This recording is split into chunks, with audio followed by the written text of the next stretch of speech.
Good afternoon, everybody who is joining us today on this lovely Wednesday afternoon as we head into the holiday season. We're going to get started in just a minute. We're giving everyone a chance here to get logged in, get their audio set up, get settled in, and we have got an awesome session for you today on telling your brand story for talent attraction. So, if you're wondering, like, wait, what? I logged in for what? If you are a market center, if you are an agent that is looking to bring talent on your team, whether that be administrative or on the license side, we got you covered today. And so we're going to get started here in just about 10 or 15 more seconds as folks are getting logged in right now. So go ahead, get yourself settled in. I'd say grab a notebook and we will get started.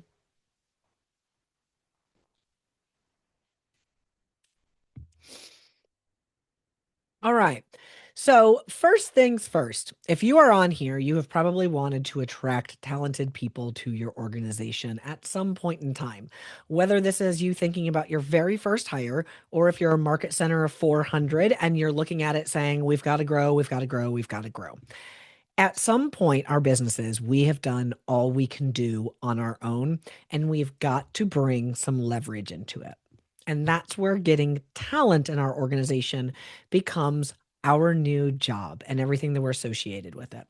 So, if you can put into the chat for me, if you are looking at making your very first hire, if this is going to be your first hire and that's why you came here, or if you are seasoned and you're looking at it and saying, hey, Liz, I've got a big team already, our market center, and I'm looking to bring on more people. Just let me know who you are. What kind of a business you got? Are we an agent team? Are we a market center? What do we have going on? Because that's going to be important for us through our conversation today on there. And you can put that into the chat for us. You can also feel free to ask any questions in the chat as we go. Chances are most of the material will cover any questions you have, but if not, I can see and read that chat and I will get to anything if I can. Hi, Terry. How are you doing today? Wonderful.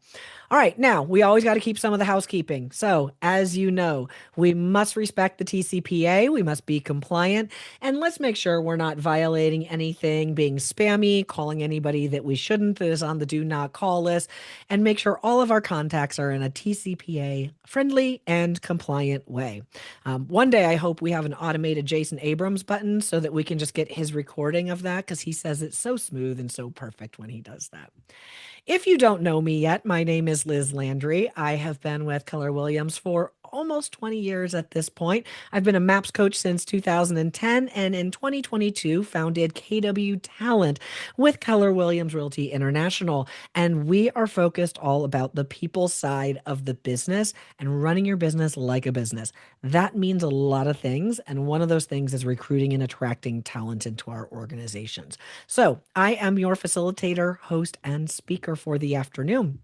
So if you've not met me yet, it's nice to meet you. I'm glad that you are all here, and I hope you find some value in this session today. Now, what are we actually going to cover? What is going to happen in the next 25 minutes? First and foremost, we're going to cover the truth on why recruiting seems so hard. It probably does. If you're here, its chances are it's felt like a weight to you in the past. So we're going to go through that. Then we're going to move into identifying who you're actually recruiting to your organization and understanding the complexities of the avatar behind who you are recruiting. Because in order to win at recruiting, you need to know who exactly you are going after and who's a good fit for your organization. Then we're going to jump into what is talent actually attracted to? How do we make ourselves truly a talent magnet? Who we are as a brand comes next because we've got to understand our brand to have a talent attraction brand strategy. And then we're going to talk all about how we put that brand and that story outward to attract this talent. We need to do it consistently and we need to do it outwardly. So, those are the things we are going to cover in the next 25 minutes. Now, let's just pull the band aid off of this one right here. Why is it so hard to find talented people for my team? Have any of you ever struggled and been like, they talk about these talented people, but where are they? They're certainly not in the interviews I'm getting. These resumes aren't even qualified for the position that they're applying for, or you've had hire after hire who has disappointed us. The cold hard fact is that most of us are simply not talking to enough people about joining our organization. And that is the truth. We're just not talking to enough people. You see, talent attraction, much like getting your next listing, is a prospecting activity. We've got to be talking to more people. We need more people to do business with. In the sales side of our business, we need more people that are going to buy, sell, or invest in real estate. On the people side of our business, in order to attract talent, we simply need to be talking to more people. Everyone says they want to hire a 1 in a million person. And when it comes down to it, if you want to hire a 1 in a million, you've got to be talking to a million people. Now, do I actually expect that all of you are going to talk to 1 million people? No, that's ludicrous. That's absolutely insane. We understand that you're not going to talk to an actual million people, but the more people that you talk to and the more people that funnel into your database, and yes, you do need a talent database, the more likely you are going to be to find the type of people that you want. The hurdle that you have is that you are actually pulled in two directions at this point. So one, if you're an agent, you've got a prospect for buyers and sellers. Two, you've now got a prospect for talent. If you are a market center, you are prospecting for agents to join your market center, and you're actually running the market center at the same time. This is the challenge that everybody is faced with when it comes time to actually attract talent. You've got two jobs. And when you're pulled in two different directions, it can be very time consuming. We begin to feel like we have business whiplash, right? Especially if you're an agent. It's, do I prospect for people or do I prospect for buyers and sellers? Well, if I don't have any buyers or sellers or any listings, I'm quickly running a going out of business sale. If I'm a market center and I don't have great retention and I'm not keeping things active and moving, it's really challenging to recruit people and attract them to it. So you have this catch-22 that you're in. And the challenge that you're going to face is in order to run both sides of your business at this capacity, whether that be market center or agent, you've got to be really good at your time blocking because you've got to do both activities. The day we decide that the business is going to move beyond just us as a solo, you now wear two hats. You are prospector for sales, you are prospector for talent. Now, the next thing we look at is who are you actually recruiting? Okay. Who's the person? If you're a market center, it's really easy to say, oh, I'm recruiting agents to my market center. Okay, great. But what does that actually look like? And are we recruiting operational or are we recruiting agents? Because they're attracted to things in different ways. Those are two distinctly different personalities. You should all be familiar with the KPA. And if you're a guest on here and you're not familiar with the KPA, the person who invited you to this session can probably introduce you to it. But when we look at the personality styles of people and we understand what they're attracted to and what they like in the environments, operations and licensed sales agents, they live in different worlds. That means that they're also attracted to different things. Operations, you can really focus on this as a marketing-based activity and prospecting enhanced. Okay. Unfortunately, on the agent or license side, this is a prospecting-based activity, marketing enhanced. They're flip-flopped. They're not the same. Why? Because if we look at the operational side of things, the way most people in an operational side of business are sourcing and getting jobs is going to be through job service portals. It's going to be through ads. It's going to be through things like Indeed. It's going to be through things like LinkedIn, right? They're actively seeking where places are hiring. And if they're not actually actively hiring, but they're interested in a place, they're going to go and say, I'm looking for a job here. I'm attracted to your business. I'm interested in working here. Are you hiring? Can I apply?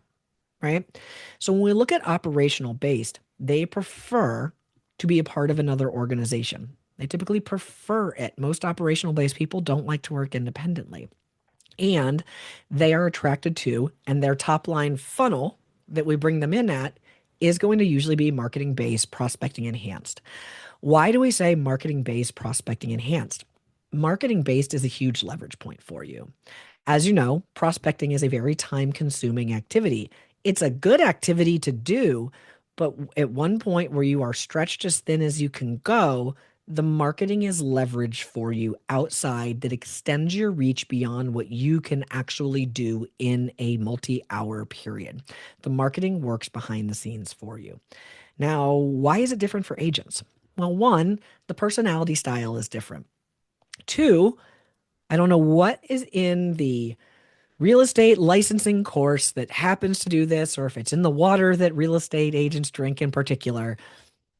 But real estate agents are the only people in this world that I have ever met that get offended when you try to recruit them, right? You see somebody, they're talented, you think they would thrive in your organization, and then they come back and say, "What, you don't think I can do it on my own? I can't do it independently. I'm great where I'm at." And they dig their heels in. And so this type of person is not typically looking on Indeed. They're not looking on LinkedIn. They're not looking at ads. It's very rare that they are. A licensee is a definite prospect based recruit. You can enhance with marketing, and that's one of the things we're going to talk about at the end of session today is how we create and we tell that story visually to become the magnet that draws them in. The trick is with agents is they're likely not going to even reach out. You need to reach out to them. So all of those ambient things that you've got going on, understand those are the magnet, but once they get in your orbit, you've got to reach out and get them. You've got to find a way to get them and to talk to them and to prospect them.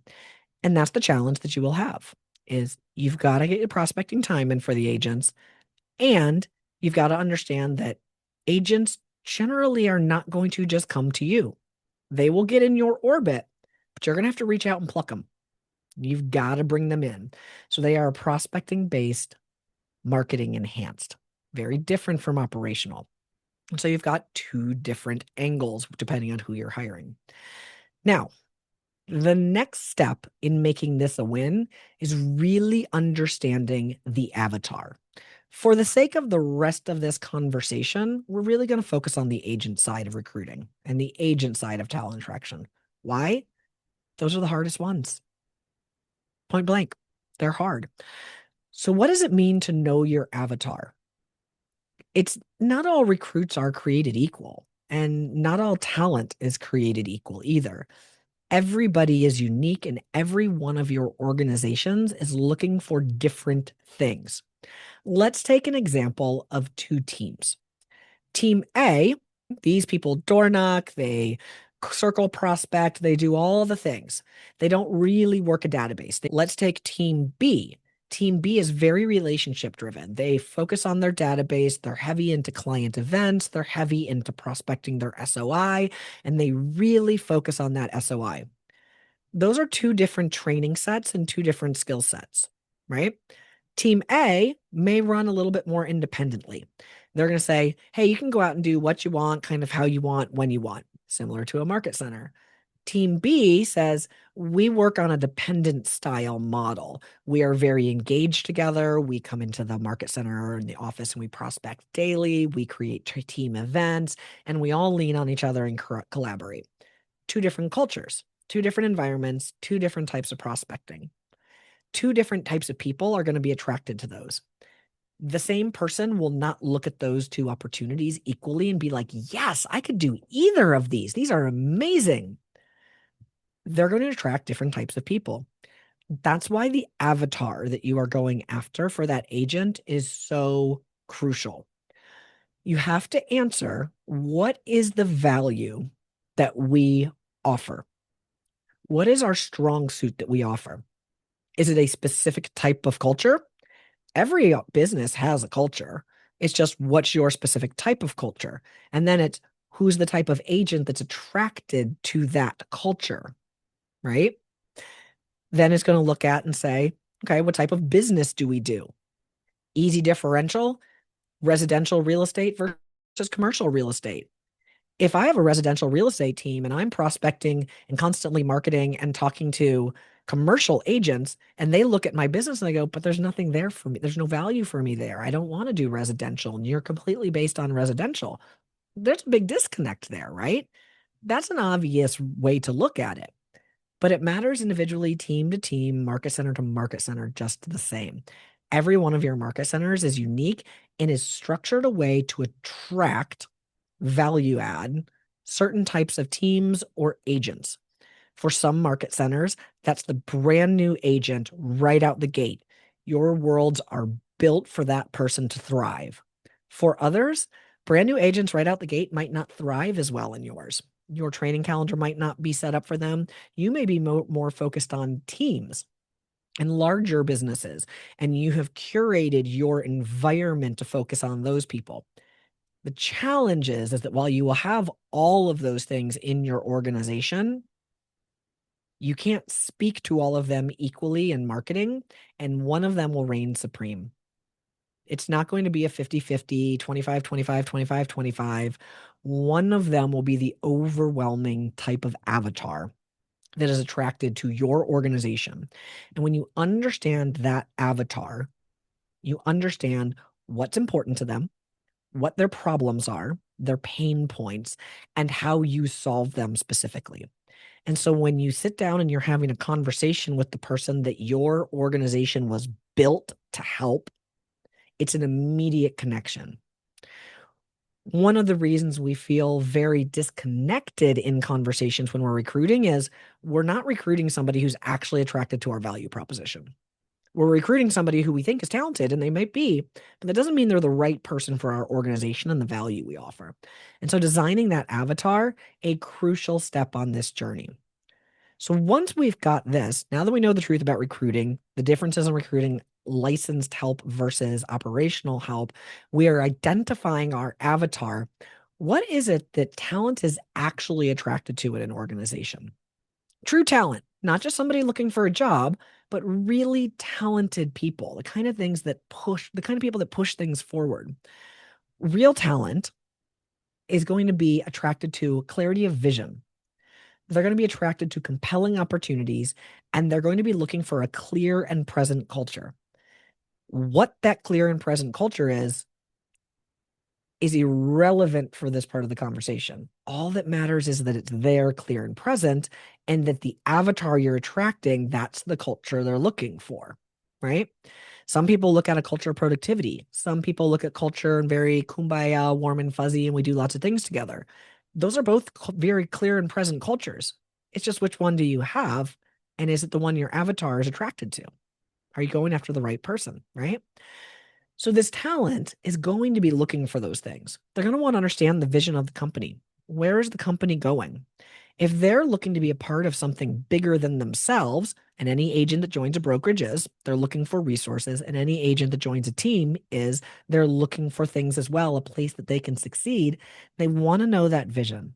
They want to know the clarity of opportunity that's ahead of them, and they want to see clear and present culture. Because ultimately, the only reason any two people get in business together is because they believe that by doing such, at the end of the day, they will achieve their goals quicker and easier. That agent needs to believe and understand that they can achieve their goals quicker and easier inside of your organization. And you need to understand and believe that by bringing that agent into your ecosystem, you will achieve your goals quicker and easier, right? That's it. It's actually really simple why we get into business together. So can we show them that through clarity of vision, compelling opportunities, and clear and present culture? Once we can, now we've got to really be clear on who we are as a brand and what that looks like. What does being a brand actually even mean? Well, it's kind of like the personality for your business. It's the outward projection of your mission, vision, values, beliefs, and perspective. It is the personality that your organization projects, right? It's to the people standing outside of it, looking in the windows, what's actually happening. When you go to certain stores or restaurants, think of the way the experience is.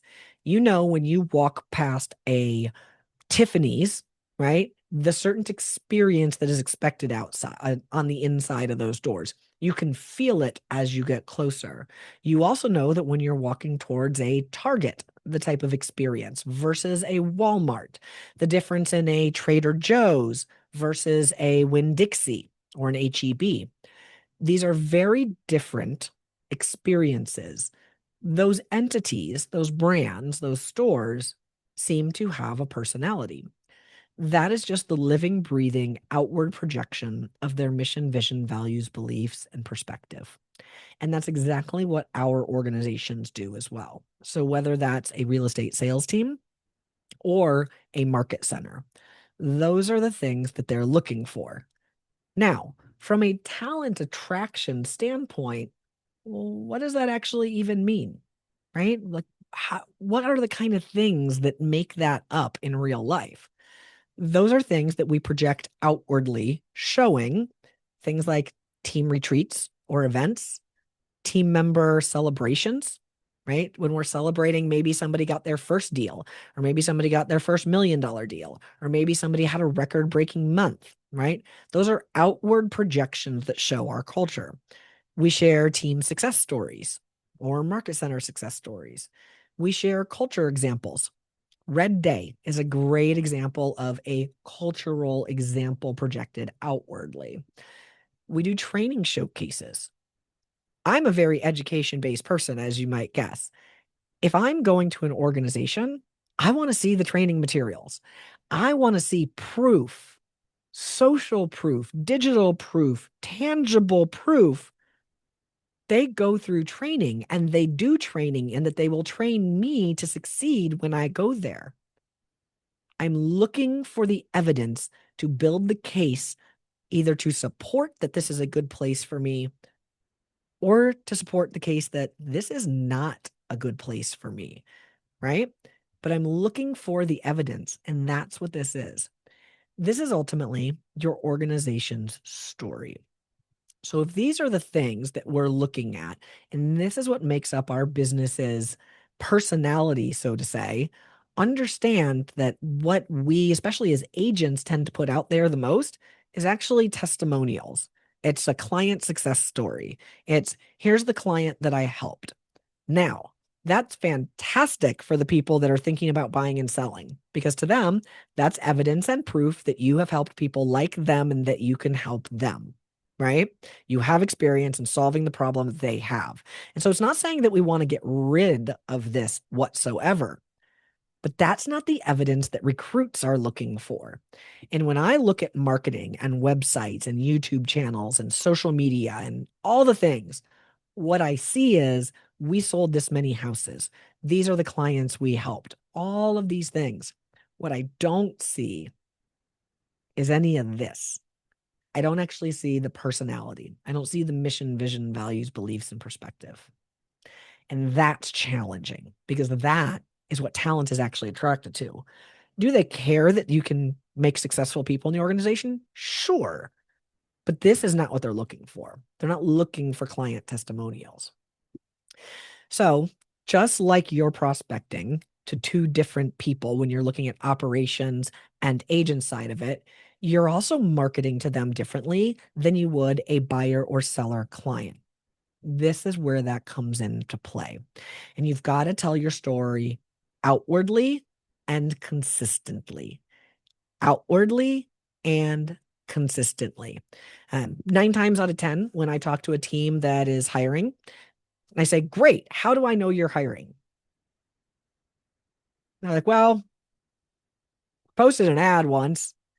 I did a social media post about it 3 weeks ago, but I don't really actually see anything else. There's nothing else there to tell me that this team, that this business is actively hiring, that they are looking for people, that they are cultivating people. So how do I show that story outwardly, consistently? Because when you're recruiting at a high level in market centers, you know this, that door never closes. That activity never stops. And this is one of the challenges that teams have is teams tend to stop and close that door as soon as they get one recruit because they think, well, I don't need anybody else now. I got that one. And they forget to build the pipeline. Market centers, you guys are great about this. You know that that door never closes and this activity never stops.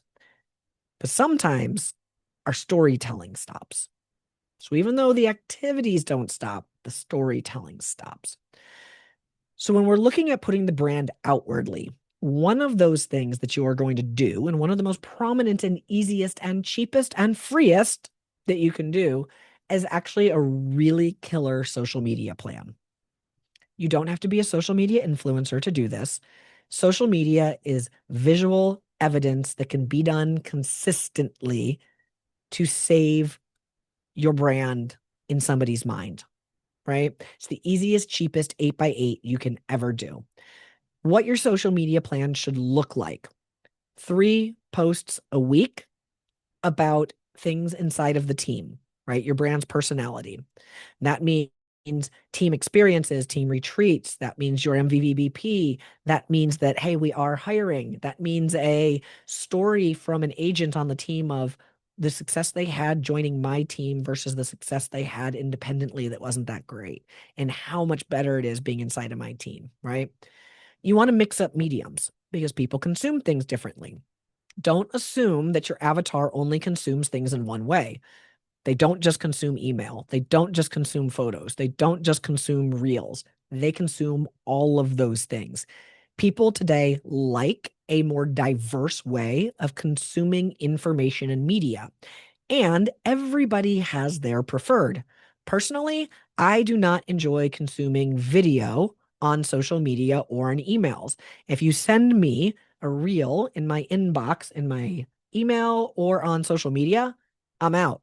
I'm never going to watch it ever. Just understand that. Never going to happen. But if you send me a picture, I like to consume pictures. I know other people that can't stand consuming pictures. They want video. They want something more tangible. This is why we keep a diverse selection, because you want to attract all of the people based on their media type they prefer. You want to speak to things that your ideal recruit craves, right? I'm an education-based person. If you want to recruit me, you're going to win me over by opportunity and education. That's it. Opportunity and education. I don't need to hear about splits. I don't need to hear about compensation. I can make my own money. But you better show me the opportunities that are going to be available to me when I do, and how you're going to train me to help me be the best so that I can make my own money. That's me. That's not necessarily your avatar. But you want to speak to things your ideal recruit craves. I'm not interested in leads. So if the pitch is all about we give leads, we give leads, we give leads, that's not the brand for me. I'm not the avatar they're talking to. It's not important. But if you're talking about education, I'm listening, right? So think about the things that your recruit craves. Show them how you give that to them. Don't overthink this. Done is better than perfect all day long. It can be messy. It can be sloppy. It can be organic. It does not have to be perfect. It just needs to be done. That's the most important thing. Once we are putting this media out there, then we need to make sure we are doing some form of capture. Just like we would do when we were getting a buyer or seller lead, we need a form of capture. That can be a landing page on our website. 100% recommend getting one. Once you build it, it's static, it's there. That can be a lead magnet of some kind. The 5 reasons being an agent on a team surpasses income than most solo agents. Register here to learn more. That is a lead magnet. A training event, how to make $100,000 your first year in real estate. Y'all, let me tell you, I have a client that hosts this twice a year, and he recruits more people into his organization by hosting the How to Make $100,000 Your First Year in Real Estate as a Solo Agent than any other single thing he does. Why? Because it's not easy to make $100,000 a year as a solo agent in real estate your first year. And when he shows them everything they have to do, he goes, "Oh, I don't want to do that. You mean I can just join your team and not have to do all those things? You do them for me, and I could still make $100,000 a year? Well, sign me up," right? It's training events, great funnels. Email signatures. Your email signature should always say, "And we're always looking for talented people in our world. Interested in a career in real estate? Let us know. Click here," right? These are ambient things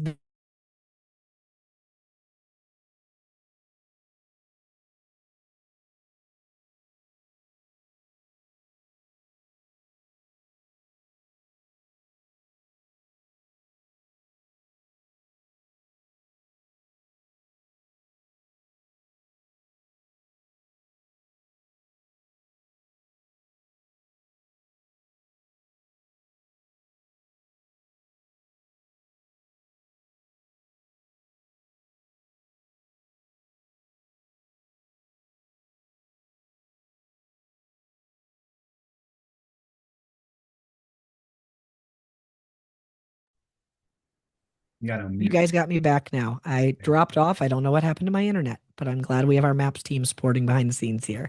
The last slide was very simple, and I will share it again because I've got a QR code for you guys I want to give you afterwards. And it is simple. A lead for a recruit, just like a lead for a listing or anything that does not go into our database and that is not followed up with, is a lost lead. Follow up is absolutely the most important thing. Follow up, follow up, follow up. You've got to put these leads into a database. So, hopefully, this has been beneficial for you. We are 2 minutes over our time, so I want to get you guys moving on. If you are not with MAPS or you're curious about MAPS or any of the programs we have and you want to take your business to the next level, please scan this QR code to learn a little bit more about MAPS, about our businesses. Have a fantastic and happy holiday season. And we've got lots more calls that are going on over the next few days for our MAPS holiday calls. You can scan that. You'll get all the help that you need from our wonderful MAPS team. And thank you very much for being here. And I can't wait to see all the social media game and the brand image that's being portrayed to attract talent in your organizations going forward. Thank you and have a fantastic afternoon. Bye bye.